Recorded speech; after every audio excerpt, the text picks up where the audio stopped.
Thanks for coming to, okay, this is the first ArtSci Salon / laser / digital Dramaturgy lab collaboration. And there's also like a collaboration from Computational Arts from New York, so it's like a really like big collaborative effort that we are doing. But first of all, my name is Roberta Buiani. I am, and with Stephen Morris here, we are co-curating the series called ArtSci Salon. We are starting every year in September, October. So this is the first one that we are doing. The next one will be on November the 30th. And it will be in collaboration with the Department of Music. And it will be about music, physics, and percussions, and all sorts of things. But today, we have a quite full program, and I'm not going to introduce it as such. I want to introduce the other people who have been part of this effort. So in addition to ArtSci Salon, there is... Yeah, hello, my name is Antje. Come to the mic because we are streaming. Sorry. We are also streaming, so... Hello, everybody. My name is Antje Budde, Digital Dramaturgy Lab and Institute for Digital Humanities and Performance at the Center for Drama, Theatre and Performance Studies. Nina Czegledy, connected with the Leonardo network, approached me in May and was asking if we could do some cool project for the laser series, and so we came up with this one, in between algorithms, life, death squared, materializing matter, energizing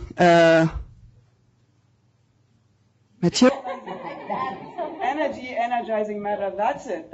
See, that's how complicated it is, but also not.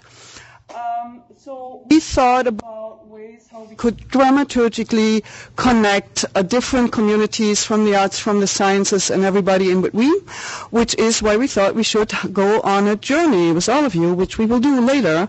We start here in this building in the Fields Institute, then we walk into the in-between space par excellence, which is the courtyard, which connects the Behan Center, Institute and the Koffler Service building where the Drama, Theatre and Performance Studies is located. And on the way we will run into interesting other performances, presentations, until we end up in the lobby of the Robert Gill Theatre, where we have more presentations and also a reception and food. So it's going to be awesome. So thank you all for coming, and now Nina.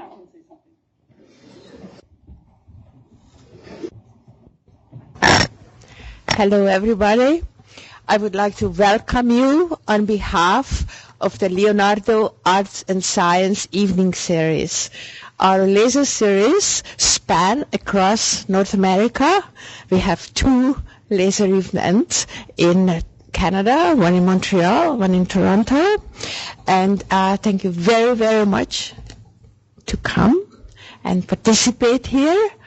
And I would like also express my most grateful thanks to Roberta and to Antje and her team, who have done so much to make this evening successful. Thanks again.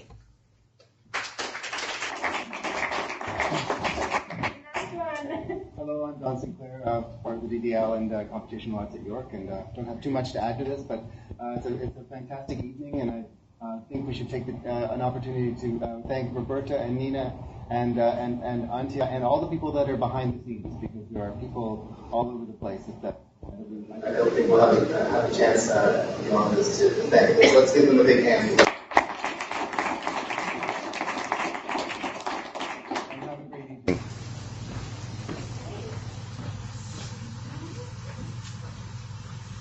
So should I just... Okay, so how should we proceed here? We have many people who are presenting. So the first one is Karan Singh, and I am not going to read the blurb because you can read it online. That was a quick swap. No? Okay. No, that's fine. So I see Karan here, so we will we welcome him, and his talk Is it a talk?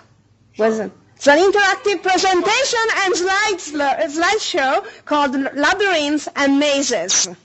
Welcome.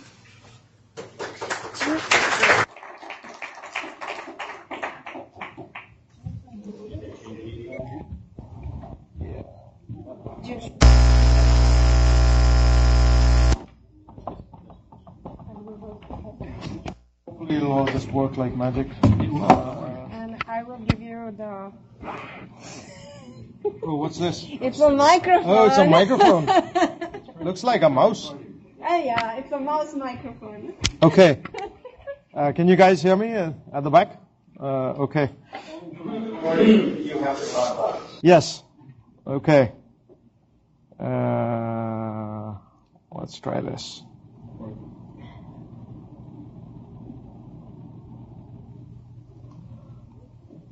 Oh. Okay.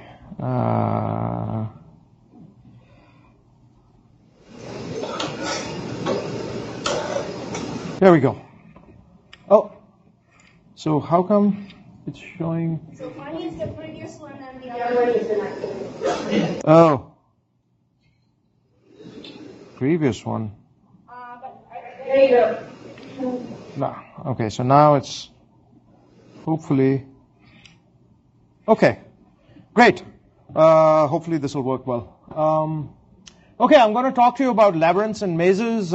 This is something that I got sort of almost passionately hooked onto now about 10, 12 years back. I work in the area of graphics, and we have a colleague over at McGill University who used to run these fabulous retreats. I don't know if any of you have had the opportunity, but McGill has this really nice center down in Barbados right by the beach, and I happened to be there this one time, and I came across a picture of coral that I will show you in a bit that I just found very inspiring.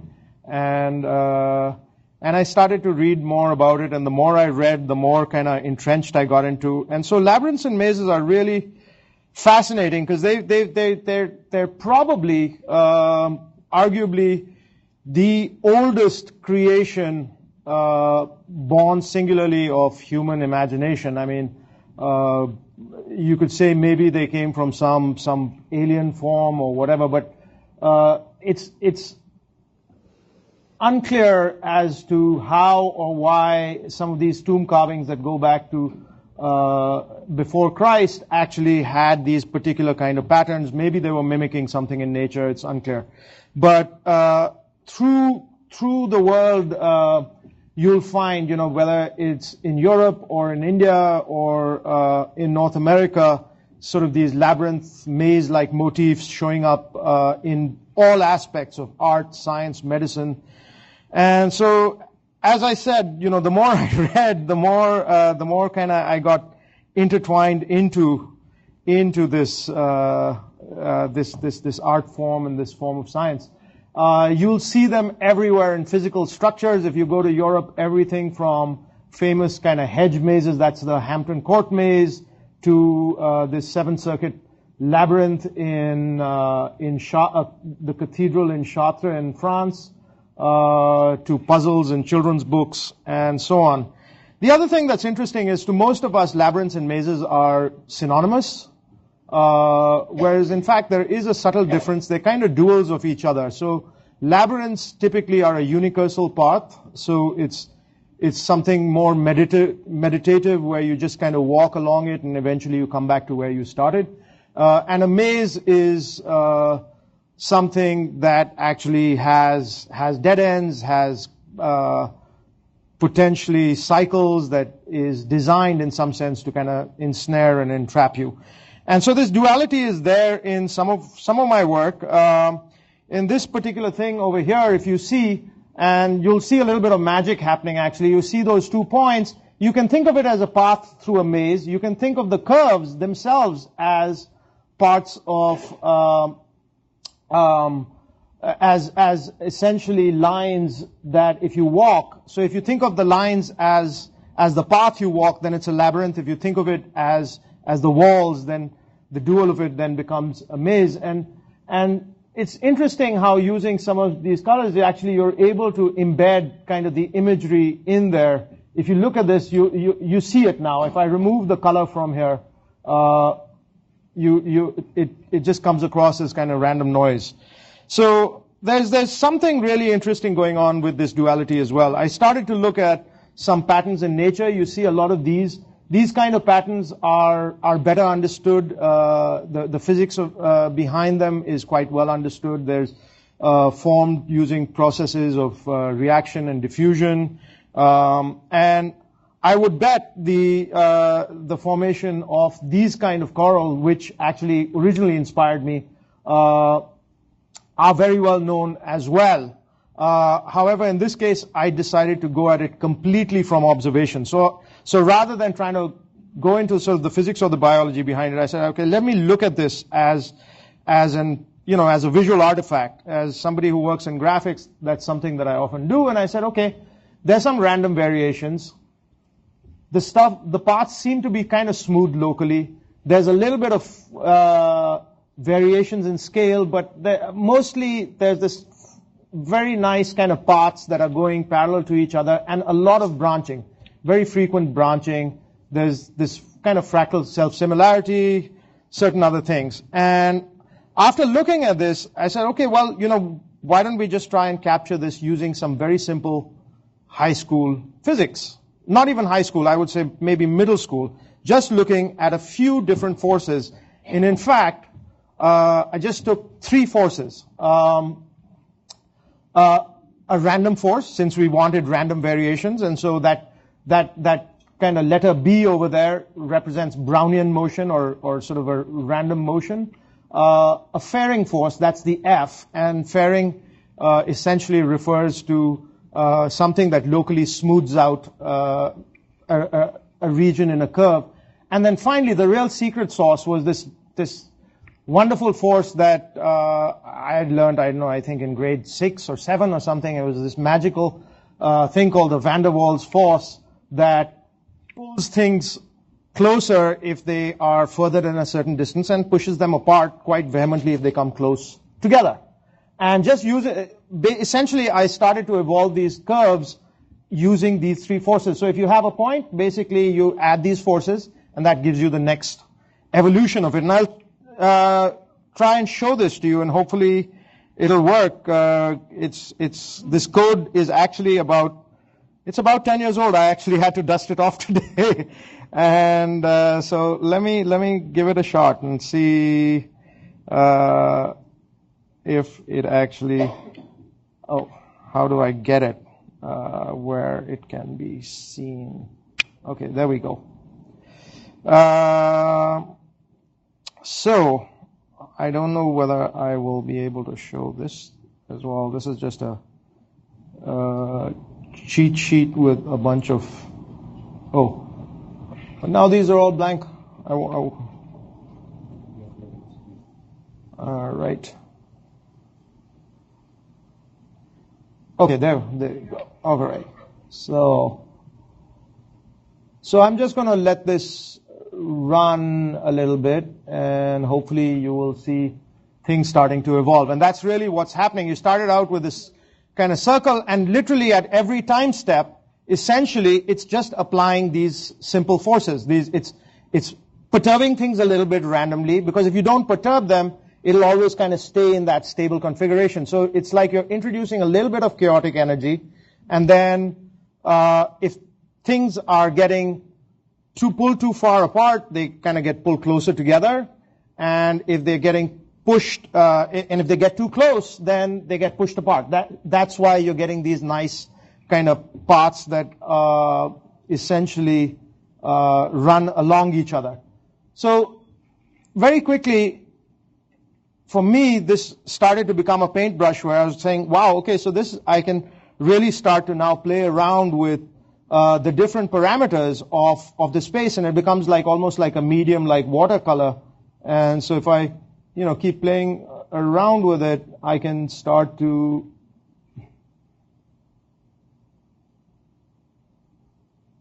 maybe make things a little tighter, by reducing the kind of attraction repulsion distance, make things more random, smoother, whatever. And so as a result, we were able to get, and I was able to get some pretty interesting imagery. I had now a number of years back a series of exhibitions around work that I'd created using this. But essentially, you can see how using, starting from just a circular motif, you're starting to be able to control these very kind of organic-looking structures. And then it's not just organic. You play with a little more, you can start to get these sort of slightly more humanoid kind of forms.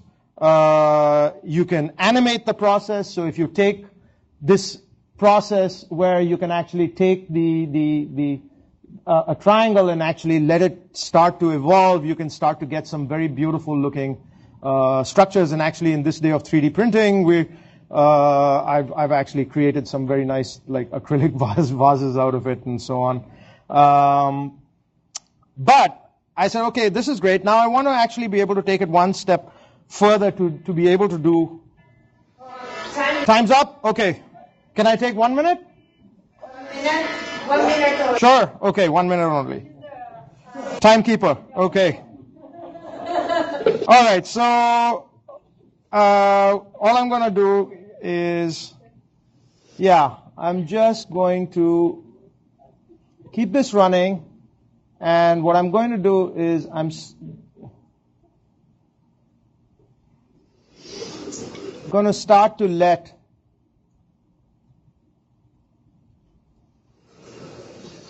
oops.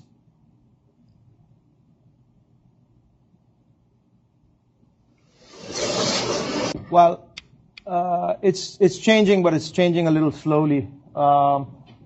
You should start to see an image starting to appear, hopefully. Okay.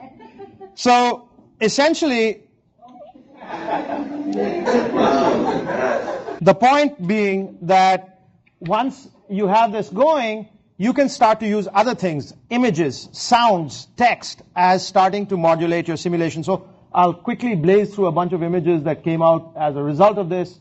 Many of them were portraits of musicians, just because a lot of this was about the music in it for me. And so they're musicians. This was actually an interactive installation. I don't have time to show it to you now, but I can show it to you later on my computer, anybody that's interested. It's actually a labyrinthine turntable. You can actually move a needle along the tracks and have it play.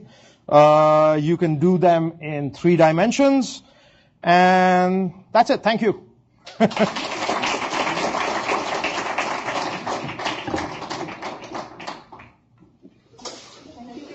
Okay. We are proceeding according to this, right? So the next presenter will be Berna Celikaya. That's good. Yeah. Okay. She's from the Center for Drama, Theater, and Performance Studies. Her presentation here at University of Toronto, and the presentation is AV presentation. Great. And it's called the Circling Squares, Squaring Circles. Vertical and horizontal aesthetical politics in Robert Lepage recent performances. Thank you. Thank you.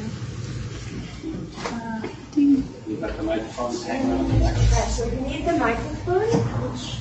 Oh, the microphone? I took it off. It's there on the table. Okay. So you need the microphone.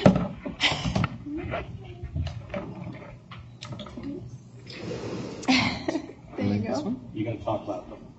It's just okay.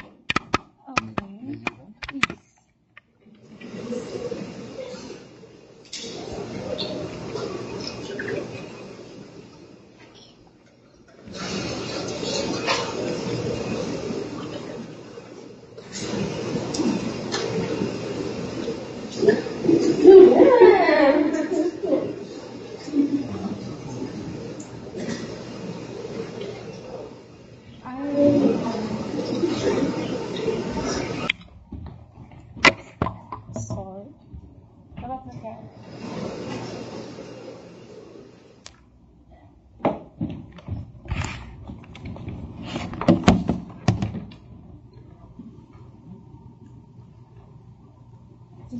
as well? It's always technical. That's right.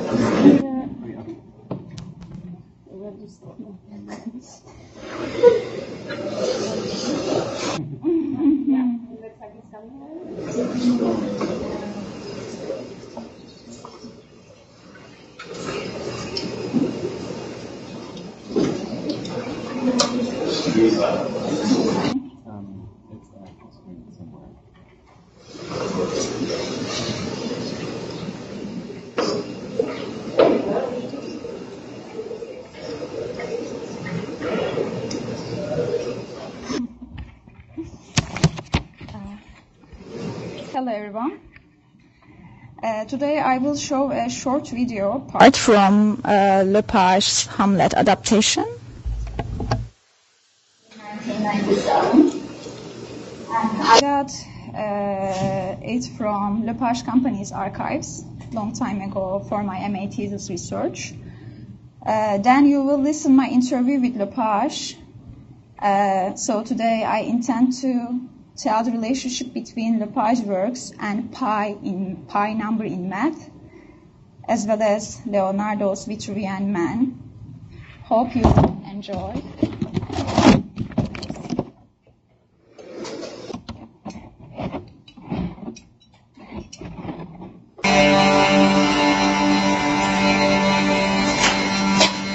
I have heard that guilty creatures sitting at a play have by the very cunning of the sea been struck so to the soul that presently they have proclaimed their malefactions. For murder, though it have no tongue, will speak with most miraculous organ. I'll have this player play something like murder of my father before my uncle. I'll observe his looks. I'll tell him to the quick. And if he must blench, I know my course. The spirit that I have seen may be a devil, and the devil has power to assume a pleasing shape, yea, and perhaps out of my weakness and my melancholy, as he is very potent with such spirits, abuses me to damn me. I'll have grounds more relative than this. The play is the thing wherein I'll catch the conscience of the king.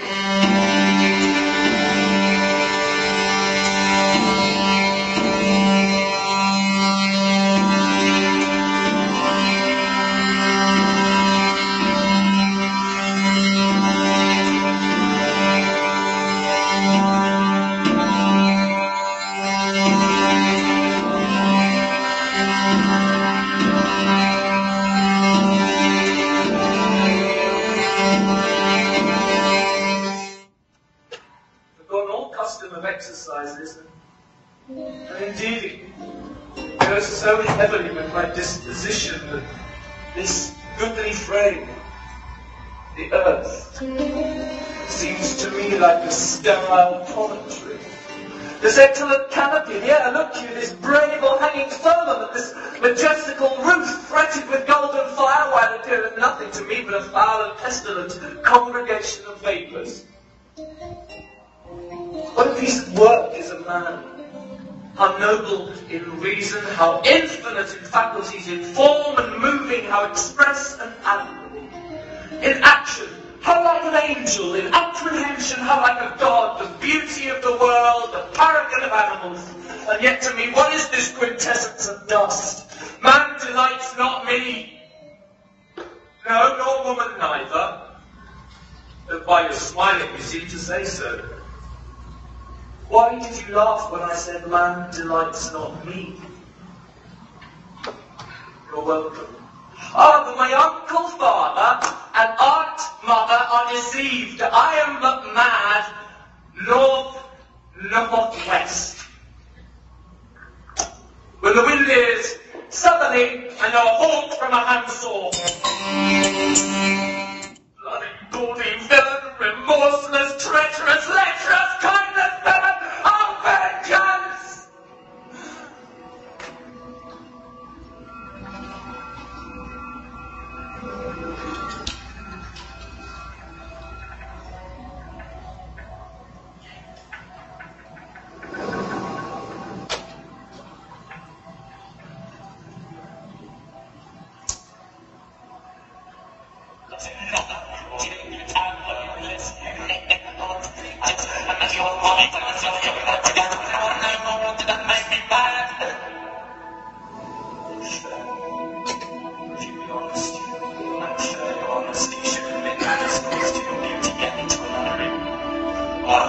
everyday sinner.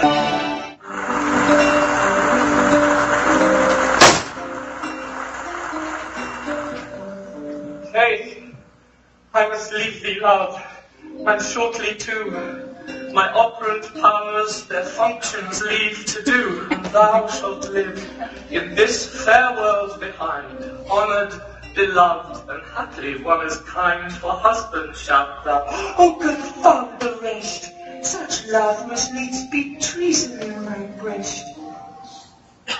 My second husband, let me be accursed, none wed the second, but who killed the first? A second time I kill my husband dead, when second husband kisses me in. Young men will do it if they come to it, by cock they are to blame. Quoth she, before you tumbled me, you promised me to wed. He answers, so would I have done by yonder sun, if thou hadst not come to my bed.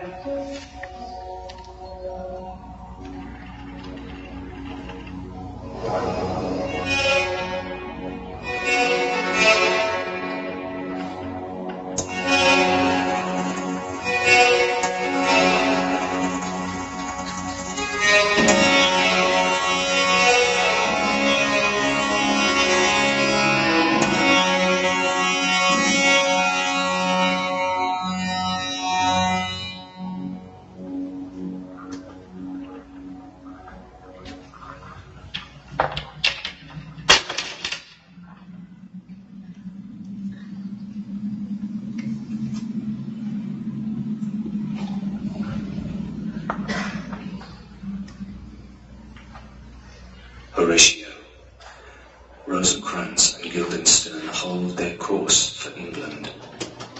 Of them I have much to tell thee. Sir, in my heart there was a kind of fighting that would not let me sleep. Up from my cabin, my sea gown scarfed about me in the dark, groped I to find out then desire.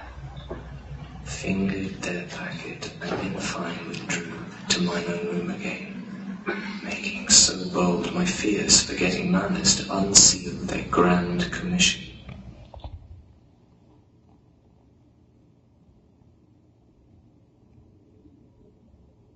Your arm. So you have a circle, okay? And in the middle you have a square. Okay, there's a square. And that's the elevator. Okay, that gives you the vertical aspect thing. This here is our ways, is the universal symbol of civilization. The world in which we live in is a circular. The earth is round, the sun is round, the orbits, the universe, nature is a circle. But man is a square. Man creates buildings, he creates streets, he creates machines, he creates mathematical ratio, all of that. So for us it was very much the meeting of these two things. That you have something that is circular, that our life should be more round, right? We should be more in touch with nature, but we are obsessed by building squares, by trying to understand things in a square way. And that's the conflict between civilization and the natural world. So Las Vegas is very much like that, because in Las Vegas it's in a desert where there's no water, and it's they try to create an oasis, and they create all these buildings and these casinos and this civilization in the middle of something that's completely you cannot live in the desert there. It's impossible. It's too dry, there's no water, it's too hot. You can't live in the desert, that part of the world, but they created this mirage in the middle, this illusion of civilization. But the rules are all strange, because it's a place where you go to gamble, it's a place where you go to sin, because people go there for drugs and sex and everything. People go there to hide. People go there to commit suicide. It's very, very strange civilization, Vegas, and it's so that's why it was interesting this work in circle and with the square, and also the idea of horizontal. You cannot. It's like the circus. The circus, it's just around and things happen in a vertical way, and it's what it creates. It creates a void, a place where people have aspirations or don't. For me that was very, as we were developing it, we discovered that. But that there are people who are very much in touch with the vertical, and there's people who are completely not in touch. That's why at the end is the big cyclone, because it creates a link between the earth and the sky. It's a very, very, very vertical statement. Hard? Thank you.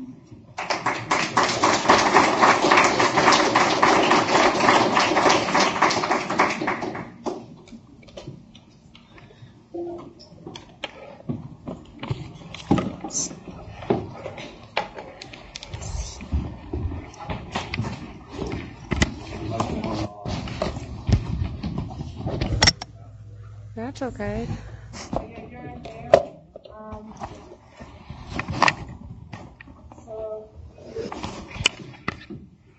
The next one to... oh, thank you. Room lighting is a little funny. Montreal, and Joseph Kertu Pusinen, and they are a scholar and circus from the National Circus School of Montreal. The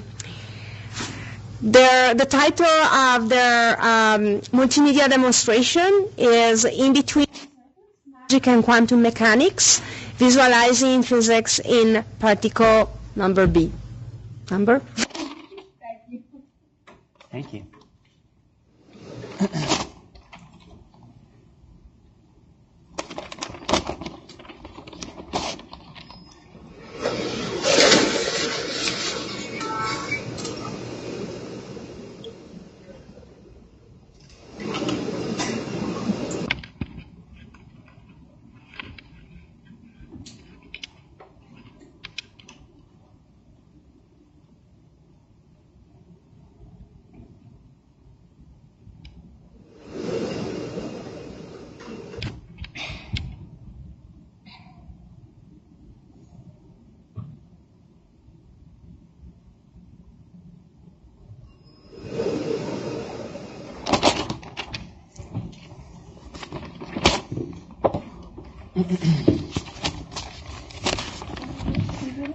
Yeah, thank you very much for that kind introduction. It's great to be here. Are the mics working? Can you hear me all right? I think it's just for the recording. Oh, it's just for the recording. Okay. I should. Just put it a little bit closer to you. Just cinch it up a little? Yeah. Just like this. I'm going to invest you in maybe amazing. knighthood. Okay. Thank you. Am I good? Amazing treatment here, really. It's you guys roll out the red carpet. No, we really would like to thank you. Are you going to correct the PowerPoint? Okay. Yes. We'd like to thank the Digital Dramaturgy Lab, ArtSci Salon, the Fields Institute. Just need to plug my computer into your AV, which is this one right here. Yes. Great. I'm just going to switch with you. Or you can also use this one. Okay, thanks. We came all the way from Montreal. And...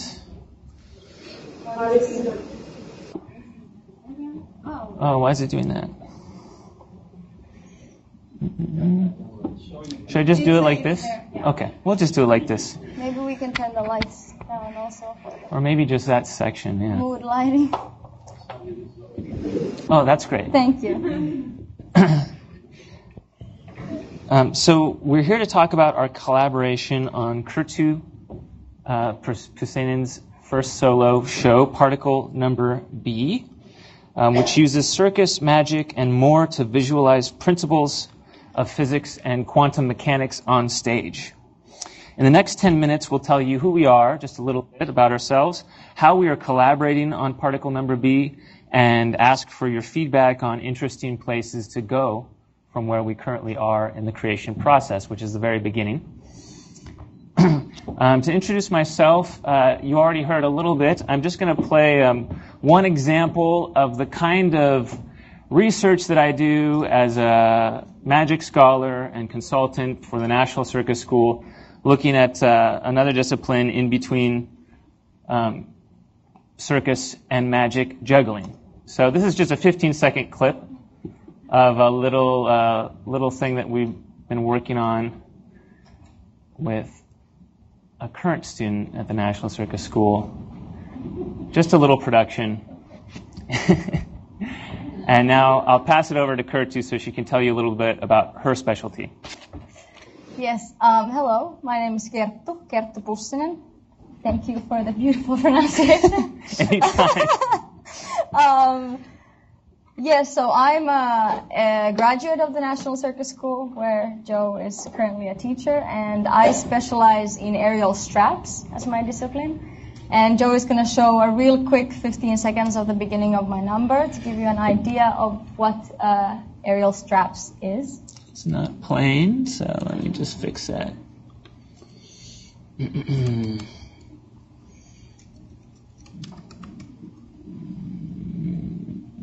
Maybe I should just keep going so we don't lose time. Yeah, go ahead and talk. I've got it now. Okay.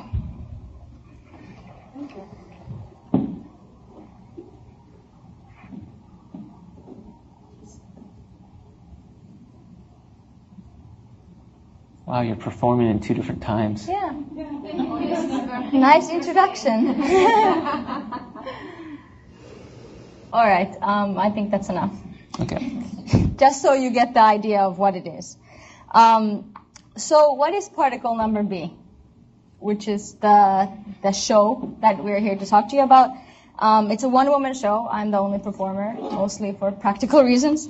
And in this creative process, we want to use particle physics as an inspiration on each level of the creative process.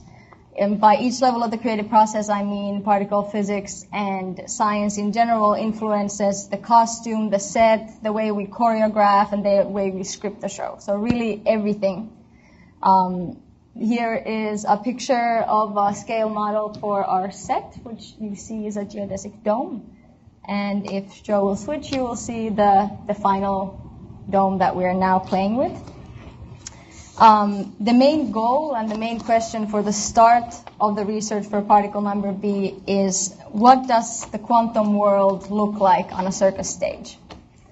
But before we can answer that question, we need to kind of acknowledge what is the relationship of circus and the physical world that we already live in without getting to the quantum details.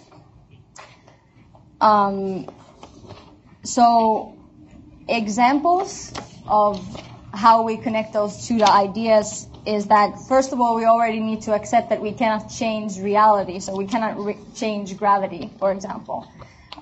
So automatically general relativity has to become a part of the process and a part of the equation when we're talking about science in circus. General relativity being, of course, Einstein's theory that explains the functions of gravity in space-time. Another interesting point of view into circus and the writing of circus performances is special relativity, also Einstein's famous theory, that defines our conception of that space-time and how time is relative to the, in our case, to the spectator. So, for example, for the theater audiences, you experience time differently now since you're still and watching me. But for example, if your seats were rotating around me as I was speaking or performing, you would experience the timing of my performance very differently. Special relativity. And what you saw now in the beginning with the time freezing was a short example, a small example of how with audience participation and also with the performer, we can manipulate the idea of time for the audience. And now, after we kind of moved away from the obvious of gravity, general and special relativity, let's talk a little bit about quantum mechanics more specifically. One example that out of the many different ideas that we're playing with is Richard Feynman's path integrals, which very simply put, let me excuse my physics explanation, suggests that particles traveling from point A to B do not take one determined path, but rather take every possible path, including the paths where time moves backwards or particles get stuck in time loops. Since we already discussed time in acrobatic and in choreography, I won't get more deep into what path integrals could mean for choreographing in circus. But what's interesting about our approach from path integrals into choreography is that we are discussing probabilities. We are discussing the probabilities of particles taking certain paths. And if we embrace that use of probability in writing and choreographing in circus, we actually approach something that's very inherent to circus, which is the probability of failing. And historically, why circus art became so popular was because the audience is very aware of the probability of the fall.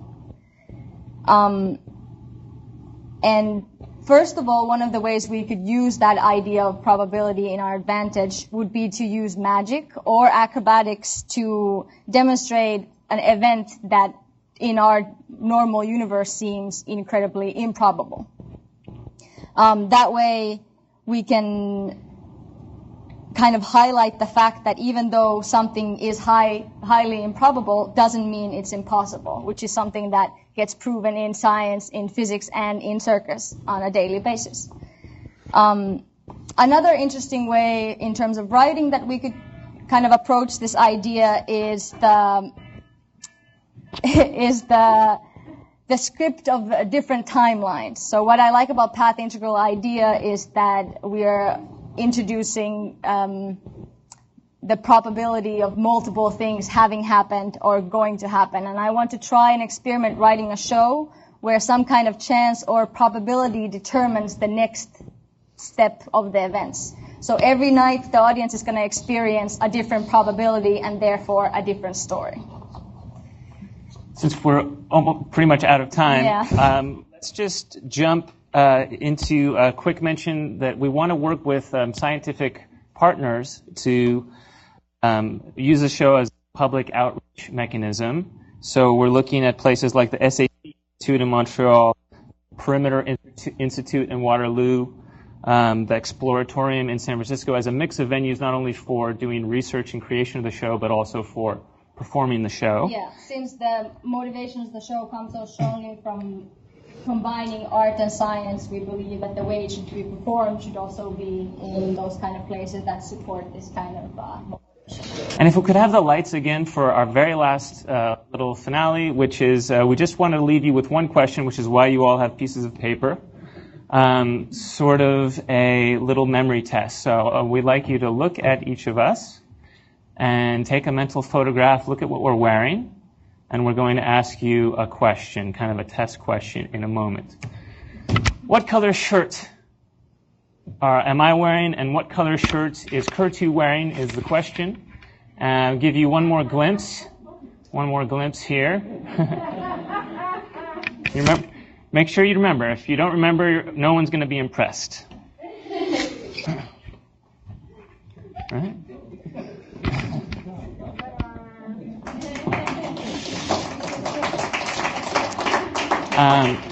Now, leaving you with this effect, we just want to ask you to write down whatever kind of principle of physics or quantum mechanics you might use to explain what you just saw. So don't tell us what you think happened mechanically, but if you had to explain the illusion scientifically, how would you do it? Thank you very much. Thank you.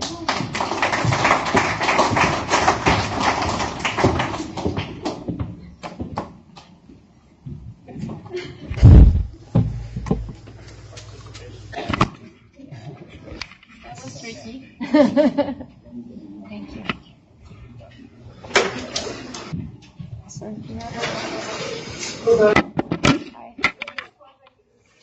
I already got So,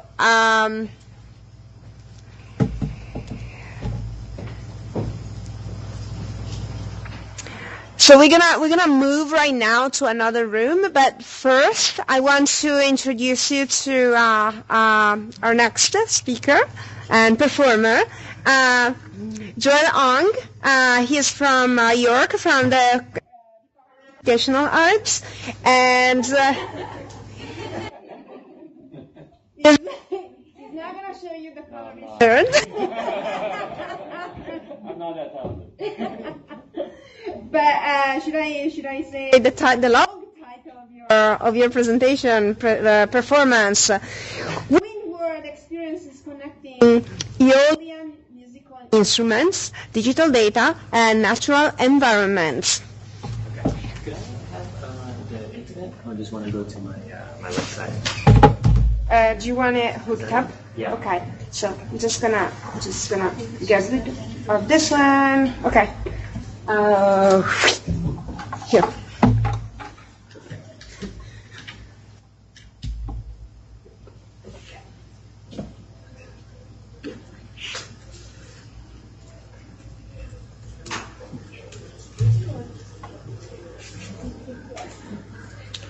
Hi. Hello. So you can use this one or you can use that one. Okay. Just wear this. Cool. Very cool. Hi.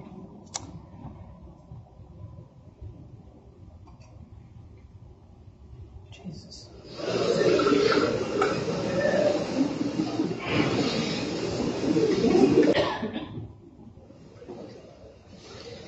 Hi. So my name is Joel Ong. I'm currently a faculty member at York University in the Department of Computational Arts. I want to go really quickly into this research trajectory that I have involving, as Roberta mentioned, environmental sciences and some ways in which we can imagine new connections, not only with the environment, but through this environmental data, we can imagine connections between each other. So this talk is, there are two parts to it. There's one part where I kind of discuss what the project is, and there's also a little prototype outside where you can go and actually see it in some form of action. So I have to preface this and say, you know, I am in the Department of Fine Arts, but I started off as an ecologist. My first academic foray, I guess, into the environmental sciences took me into this really interesting territory between kind of embodied experiences of the environment and this real kind of divorced computational arts background. Like, you know, a lot of things that we experience today are really kind of embedded within this tool nowadays that we call, you know, the computer. And for me, you know, it was a real fundamental disconnect that I experienced as an undergraduate going through environmental sciences. You know, studying about the environment, thinking about the weather, thinking about patterns outside, but then spending most of my time indoors and chances are, you know, in front of a computer. But it's interesting. John Peters, who's a media theorist who talks a lot about elemental media today, thinks about meaning and creating meaning from media. And media, he thinks, are kind of like environments, where we would used to think of media and meaning from media just as a way of communication, you know, using the phone, for instance, or mass media. He thinks today of media as kind of repositories of readable data. In that sense, he thinks of, you know, elemental media like the clouds, like fire, like wind, rain as sources of information purely because they now encompass these repositories of readable data. So I'm really interested in that idea of how we can use this data to reconnect or re-engage with the environment. And I was also really interested in music, as most of us are. But the way I was kind of interested in it was in these really old kind of musical instruments that 17th century Jesuit priest Athanasius Kircher would think about and draw in his books. specifically this really interesting book called Fornorgia Nova in 1684.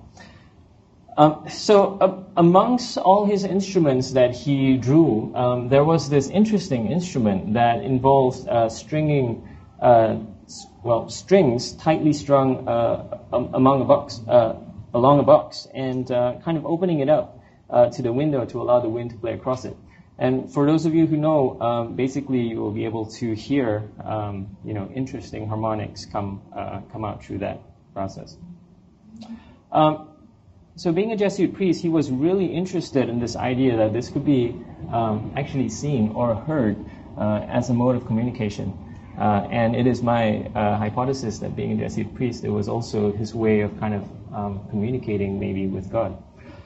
And in the interest of this, he created these real kind of spectacles where he would invite musicians to sit down in a courtyard, really, and play along to these Aeolian harps, creating, I suppose, what you could imagine as a 17th century conversation with God. So in my research, I've really been interested in approaching this from a kind of cybernetics systems theory kind of way, and I shan't bore you with much of this stuff, but my initial interest was in finding out how I could recreate a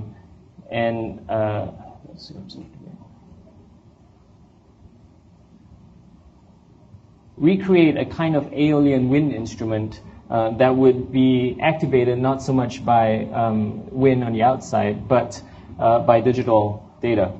So I created an installation back in 2015, I think, in Seattle, which is also interestingly site-specific for anything to do with the weather,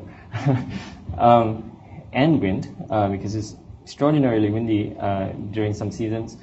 And essentially what this project was, let me just hold on to this.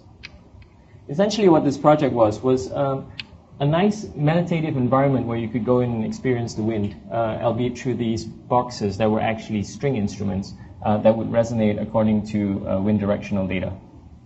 And this wind data was actually also spatially displaced. It was in real time, but it was spatially displaced because the weather station was actually right outside the building. So you would go out, experience the wind and the sometimes rain on the outside, and you would come in here and you would actually hear it transposed to a certain level, sonified. It was interesting for me because when I did this project, the experience of it was obviously what I was aiming to achieve. But one thing that I realized was that you could essentially feel or listen to the weather from any station around the world. And that led me to the second part of it, where I started thinking about metaphors of these natural environments and this nascent access. Oh God, really? Is that? No? No, that was something else. Oh, well, somebody's microwave. 4 minutes? Okay, yeah. So that led me to the second part, where I started thinking about metaphors of the natural environment, and thinking about the way directionality could be, some kind of a way that we could connect places together. So it's brought me to my other project entitled Aeolius Notification System that I did in 2014. So in this project, and there were a lot of reasons why this project was set up in the time and space that it was, but the general idea was that everybody has a destination that you want to go to. A lot of essential theory talks about how, to live really is to leave the place that you're at. And whether you're, happy where you are, or life is a journey, yada, yada, yada, and we are always on the move, and we're moving in certain places towards a certain goal. So I was interested in seeing, if I were able to catch maybe 30 people in the gallery space. Now, if I asked everybody, where did you want to go at this point, where would your destination be? So this essentially is a map of a project that I did called an Aeolius notification system, where during the gallery itself, I asked people, where would you want to be if you could be anywhere in the world? And so this represented to me a kind of cartography of desire, where I would draw strings to all these different places. And for a month after the gallery exhibition was over, I would pull real-time wind data constantly from the gallery space. And every time the wind blew in the direction where you wanted to go, I would send them a text message saying, the wind is currently in your sails. Each of them also got a small bag, which was kind of blown up, almost like a wind balloon. And you know the story of Odysseus. He had a bag of winds, and he unfortunately didn't do too well with that, and therefore he got lost for 10 years. And so in giving this bag of winds with a compass embedded inside, it was my hope that this would help you along your destination in one way or other. So that brings me finally to the project that I have outside. And I feel that I'm in a comparative position where I can actually say, well, where do you really want to go? And say, well, okay, if I really want to go to Tim Hortons, I can do it, right? I can go to any of these branches around Toronto. If I wanted to go back to Seattle, I could. And it started getting me thinking of the way that a lot of people were unable to do so. And so in this project, and again, there's a lot more in it, I think.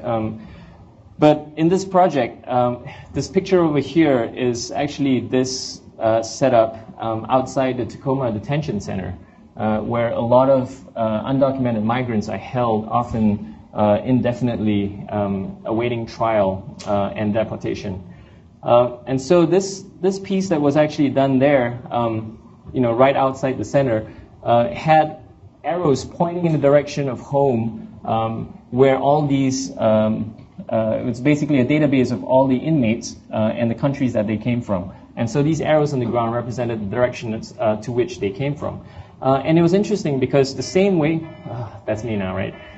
Okay, this is it, 1 minute, okay. So this is interesting because the same way in the previous project, where if I asked you where your destination is, it establishes a kind of metaphorical or imaginative connection with your destination. In the same way, I hope that this project would allow people to feel the connections or the journeys that people had made from their homes and into these unfortunate situations. And as a further kind of spatial dislocation for it, there is a wind instrument that is set up showing you what the actual wind direction is at the weather station right next to the Tacoma Detention Center. And it shows you in real time all the countries that are represented by the inmates, home countries, all the home countries that are represented by the inmates in the detention center at this point. So with that, I would encourage us to go outside and to take a look and see what the weather is like in Tacoma, Seattle. Thank you.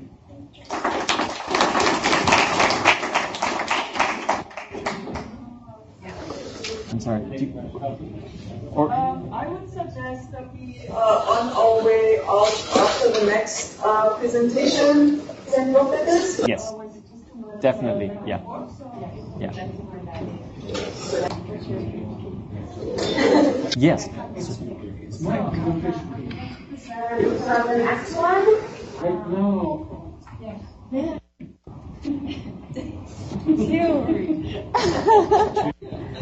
No?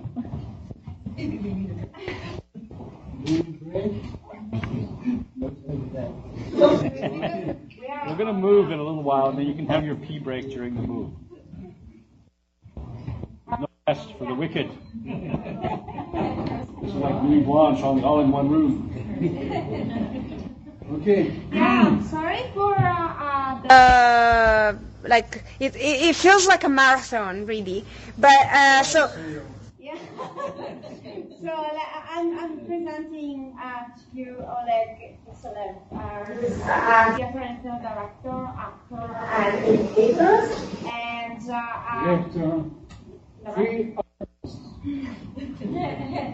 on the subject matter and artificial intellect, psychophysical actions.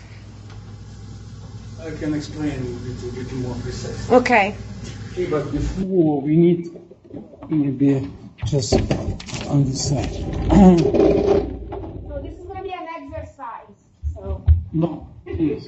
I'm gonna try use my voice.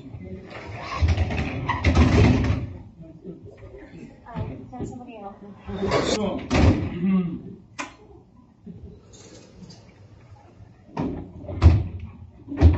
First of all, I'm sorry my English. It's very bad English. If you hate too much, just make your type of right.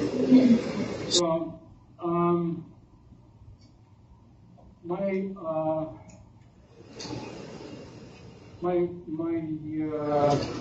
idea today to explain some kind of aspect of my research, specifically for a live person on stage, about acting, about group of acting, about theater.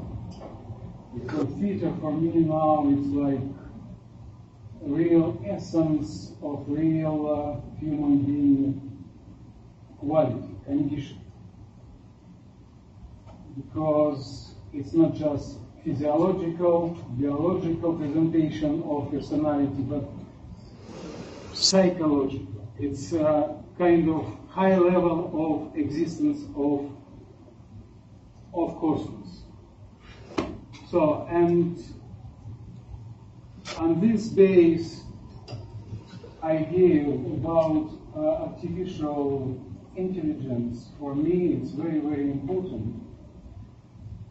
Yesterday I worked about this presentation around 5 hours about artificial intellect. In my artificial intellect computer, it was collapsed. Yeah, but it's like Mowgli. It's not real artificial intellect what we're talking about. But today it's real big question.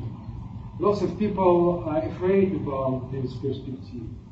For example, Stephen Hawking even say we're supposed to believe our planet, or Elon Musk say take your eye on this artificial intelligence. What's going on? Everybody have some kind of different opposite points, but Ray Kurzweil opposite. He said artificial intellect is going to make us more comfortable and our life much easier.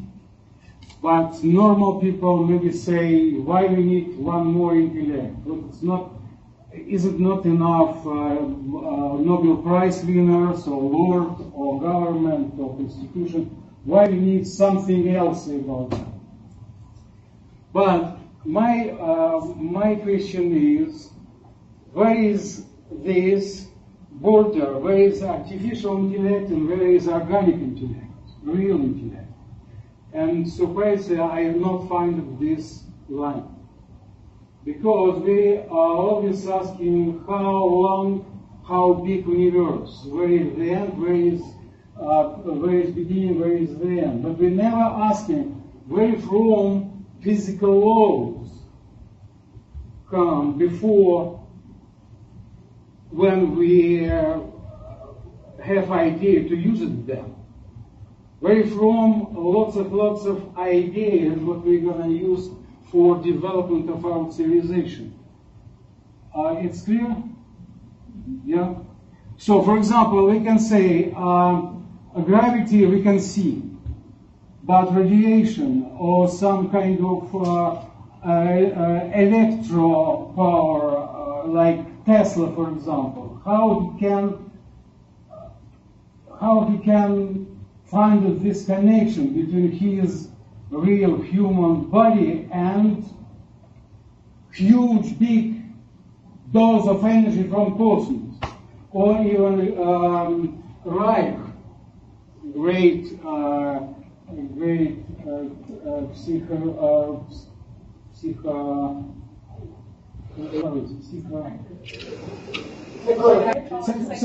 psychologist. So, and for me, it was very interesting moment. So probably artificial intellect, it's not a result of imagination or even technology. Artificial intellect, it's something influenced from cosmos, because this kind of intellect outside of our skull already exists forever.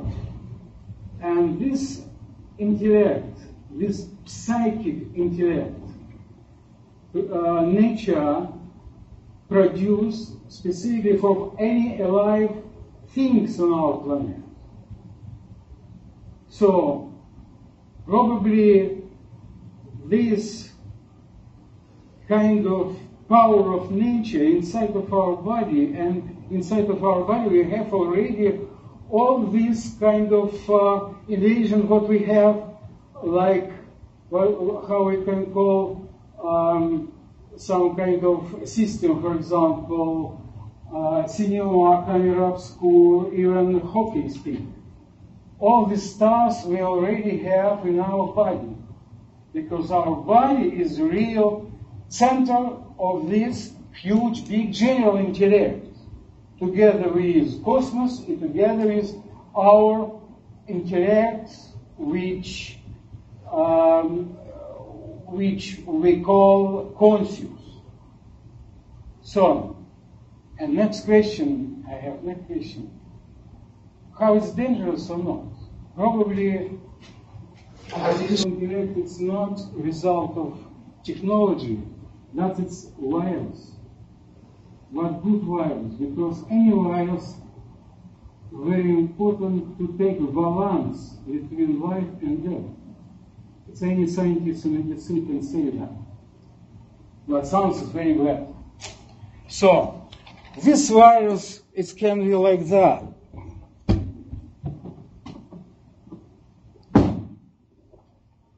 But we can say this virus is like an egg, like a sphere.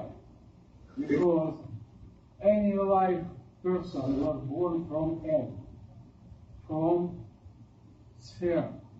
So inside of our body we have sphere. That is sphere not just physiological, but mental sphere. So our legs, our arms, our head, it's kind of part of the sphere, because sphere exists because center have some equal distance between any point of the sphere, and for that, because of that, reaction of this center very fast. And then we can say why we need spontaneous action. Spontaneous action, that it's a real test of artificial intellect from outside our brain, or non-artificial intellect inside of our brain, because robots have just mind, but just one brain. And I realized it for myself. I have two brains. One brain in head, second brain my body. Because inside of body, all this real future, for future kind of gift of civilization already exists. So if for that, for me was very important how, why, for example, technology of martial arts created some system with Leonardo da Vinci's proportion doesn't work anymore, because we're still in age of Leonardo proportion, because we have proportion not just on flat space, but of three-dimensional space.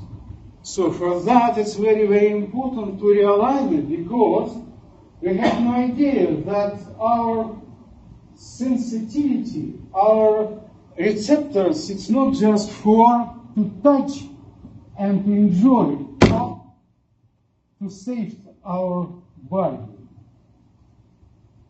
Our receptors inside of body for realization that we have three-dimensional condition of our body. So, at the same time, our mind supports the two-dimensional. Next question is, what means cliché stereotype? Because we can say mechanical system of movement, of action, it's very important because it's very professional. But for creativity, for creation, for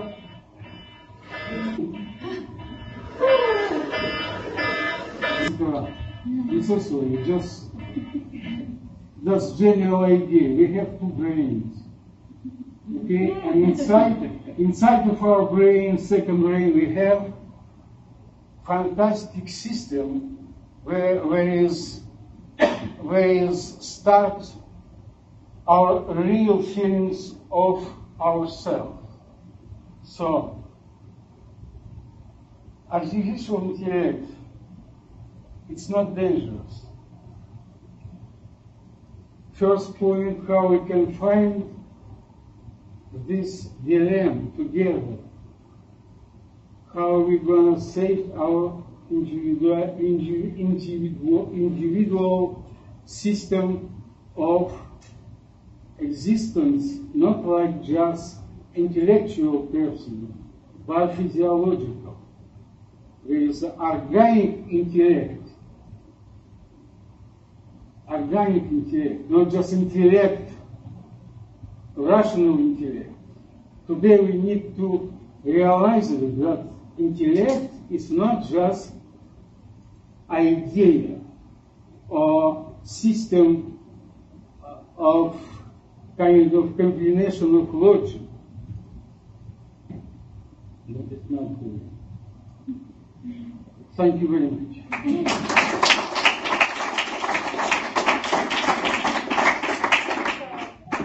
Okay, so take everything, don't forget everything. We are going out. Please leave your paper. Okay. And what else? Then everything out. And we're pulling everything out. And we are going towards that. Going for the next part of this